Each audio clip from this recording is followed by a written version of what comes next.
Hello बच्चों, let's read a question that is Brassica campestris Linn. Give the common name of the plant. What do the first two parts of the name denote? Why are they written in italics? What is the meaning of Linn written at the end of the name? हमें यहाँ पे ये एक name दिया है which is a Brassica campestris Linn. हमें सबसे पहले तो ये बताना है कि इसका कॉमन नेम क्या है। तो हम यहाँ पे जिस प्लांट स्पीशीज को देख रहे हैं तो उसका जो कॉमन नेम है एक्चुअली वो है मस्टर्ड। इसका कॉमन नेम क्या है? इसका कॉमन नेम है मस्टर्ड। अगर हम अपने दूसरे क्वेश्चन पर आते हैं जो ये पूछ रहा है कि ये जो दो नेम है हमारे पास, जो फर्स्ट टू पार्ट्स हैं इस नेम के, ये क्या डिनोट करते हैं? तो सबसे पहले हम यहाँ पे नेम लिख लेते हैं जो हमें दिया गया एंड दैट इज ब्रासिका। हमारे पास जो नेम है वो क्या है? Brassica campestris. ब्रासिका कंपेस्ट्रिस जो है वो एक, हम यहाँ पे कह सकते हैं, साइंटिफिक नेम है। अगर हम इसे कलेक्टिवली बोलेंगे तो ये क्या है? आप इसे साइंटिफिक नेम कह सकते हैं, आप इसे बायोलॉजिकल नेम कह सकते हैं, आप इसे बोटानिकल नेम भी कह सकते हैं, क्योंकि ये प्लांट स्पीशीज है तो you can also say it's a botanical. सो यहाँ पे हमको एक साइंटिफिक नेम दिया गया है जिसके जो फर्स्ट टू पार्ट्स हैं, इनमें से जो पहला पार्ट है ये डिनोट कर रहा है जीनस, और जबकि जो दूसरा पार्ट है ये डिनोट कर रहा है स्पीशीज या you can say specific epithet. हमेशा जब भी नेमिंग की जाती है तो ये कुछ हमेशा इस तरीके से ही लिखे जाते हैं। थर्ड क्वेश्चन है why they are written in italics. क्यों ये इटैलिक फॉर्म में लिखे? ऐसा क्या रीजन है कि हम इन्हें नॉर्मल फॉर्म में नहीं लिखते हैं?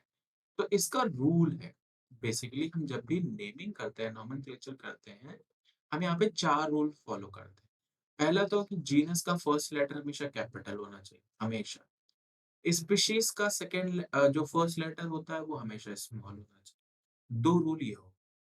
तीसरा रूल ये होता है कि जब भी हम नेम्स लिखे तो उनको अंडरलाइन जरूर करें। तो यहाँ पे आपको अंडरलाइन दिख रहे हैं, यहाँ पे भी अंडरलाइन दिख रहे हैं। और जो चौथा रूल है वो ये है कि कभी भी हम इनका प्रिंटेड फॉर्म देखें, they always printed in italics. जब भी प्रिंटेड फॉर्म दिखेगा वो इटैलिक फॉर्म में ही दिखेगा, to show their Latin origin. ये इसलिए होता है जिसके थ्रू हम ये समझ सके कि ये या इनका ओरिजिन क्या है, लैटिन है। और इसीलिए हम इनके नेम को जब भी प्रिंट करते हैं, क्योंकि यहाँ पे ये प्रिंटेड फॉर्म में है, इसीलिए हमने इसे इटैलिक्स फॉर्म में लिखा।